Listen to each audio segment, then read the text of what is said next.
Salut à tous, petit pronostic pour cette saison 2026-2027 qui va démarrer ce vendredi soir avec le match entre l'Olympique de Marseille et Strasbourg. Lens recevra Auxerre et puis le PSG affrontera Rennes notamment. Voilà, n'hésitez pas à donner votre pronostic en commentaire. Voici le mien.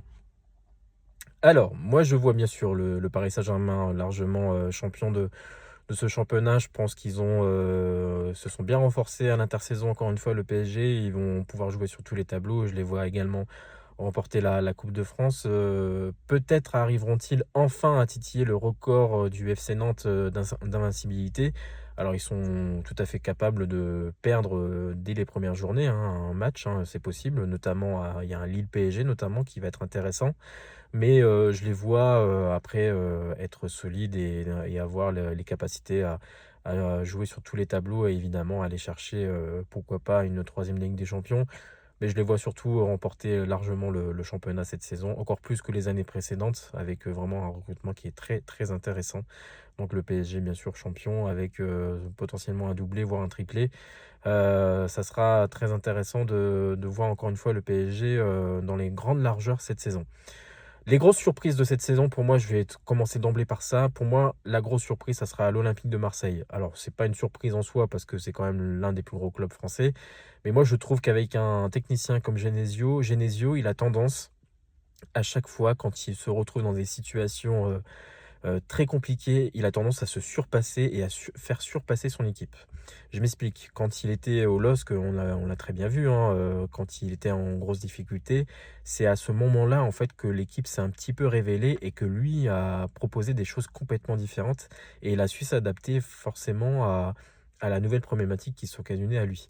Et je trouve que là, ce qu'il a réussi à montrer et dans l'état d'esprit des Marseillais notamment, moi, je trouve que c'est vraiment à suivre. Je pense qu'ils vont faire un début de saison. Voilà, ils ont quand même un gros début de saison et on verra justement sur ces 5 premiers matchs que Genesio, la patte Genesio, ce qu'il est capable d'apporter au club. Voilà, donc je vois vraiment l'OM revenir, renaître de ses cendres un peu. Parce que c'est pas un club comme un autre, hein, on le sait très bien. À domicile, ils vont être solides, évidemment. À l'extérieur, on verra. Alors, c'est sûr que la perte de Greenwood, ça fait du mal, mais je pense que collectivement, ils peuvent vraiment faire quelque chose de sympa. On le voit, en plus, il y a certains cadres qui, avec le discours de Genesio, s'y retrouvent. Donc, ce qui montre qu'il y a quand même quelque chose qui est en train de se passer au sein de ce club. Moi, en tout cas, je vois l'OM sur le podium cette saison. Et c'est ma première grosse surprise. Ma deuxième grosse surprise, c'est le Paris FC. Pourquoi le Paris FC? Parce que déjà, recrutement Ligue 1 très intéressant. Pas de Coupe d'Europe. Quand même un effectif, un club qui s'est vraiment bien comporté en fin de saison dernière. À partir du moment où ils ont perdu le match contre le RC Lens 5-0, ils ont fait vraiment une fin de saison en boulet de canon, Paris FC. Donc je les vois vraiment faire quelque chose cette saison. Top 5 évidemment. Il faut savoir quand même que le Paris FC, c'est le seul club français à avoir investi sans vraiment avoir vendu énormément de joueurs. Donc c'est un club commence à être très solide financièrement. Ils sont capables de se réajuster même en fin de mercato. Donc ils ont les capacités je pense, à faire la grosse sensation de la saison. Donc le Paris FC, pour moi, sera dans le top 5 de cette Ligue 1 McDonald's. Le RC Lens, pour moi, le Racing, je pense que la problématique, de toute façon, ça sera la Ligue des Champions. Ils vont forcément perdre des points dans cette période-là. Là, le début de saison est plutôt favorable au niveau du calendrier. Donc, s'ils font un 12 sur 12, voilà, il faudra vraiment voir le Racing très haut cette saison, encore une fois. De toute façon, on l'a vu, hein, techniquement, ils sont en place, mentalement, ils sont en place. Défensivement, ils sont solides, même s'il manque quand même encore un rock, je trouve, derrière.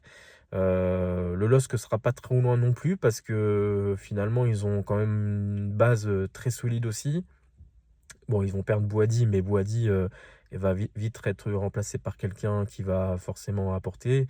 Ce qui est intéressant, c'est qu'au milieu de terrain, ils ont gardé les meilleurs joueurs, à part Boady bien sûr, mais Benjamin André est toujours là, Ben Taleb est toujours là, Al Radson est toujours là. Donc ils ont quand même encore une base très solide. En défense, ils ont gardé les meilleurs joueurs pour moi. Donc, et ils vont potentiellement recruter le gardien paraguayen qui avait fait vraiment des exploits lors de la Coupe du Monde. Donc voilà, ils ont une bonne base. Donc Lens et Lille vont vraiment se fighter jusqu'au bout pour une place dans le top 5, voire plus. Donc à suivre, les derbys vont être chauds patates. En plus, ils vont intervenir vraiment à des moments clés de la saison. Donc ça promet. Ça promet vraiment. Et puis la grosse déception pour moi, ça sera Strasbourg. Moi, je les vois vraiment en grosse difficulté cette saison. Beaucoup de départs, des départs vraiment importants. Le coach, il n'a pas l'air vraiment au top du top. Malheureusement, je pense que le modèle qu'ils sont en train de mettre en place, ça va être compliqué pour eux. Pour Strasbourg et Brest aussi. Brest, malheureusement, l'après Éric Roy, grosse pensée pour les Brestois. L'après Roy va être très compliqué. L'après Lorenzi aussi va être très compliqué. Donc attention à Brest. À Brest, ils peuvent flirter avec la zone de barragiste cette saison. Et puis après, dans les promus, je pense que Le Mans peut être une belle surprise. Troyes, malheureusement, ils ont perdu tous leurs meilleurs joueurs de Ligue 2. Donc je les vois pas faire long feu en Ligue 1, malheureusement. Et puis après, il y aura ce ventre mou, Lorient, Toulouse. Nice, voilà, Angers, Le Havre. Le Havre peut être une belle surprise aussi. Ils ont une belle équipe. Donc voilà, ça sera un petit peu mes pronostics pour cette saison 2026-2027. J'attends les vôtres. À très vite pour d'autres pronostics et puis pour le début de la Ligue 1, évidemment. Ciao, ciao.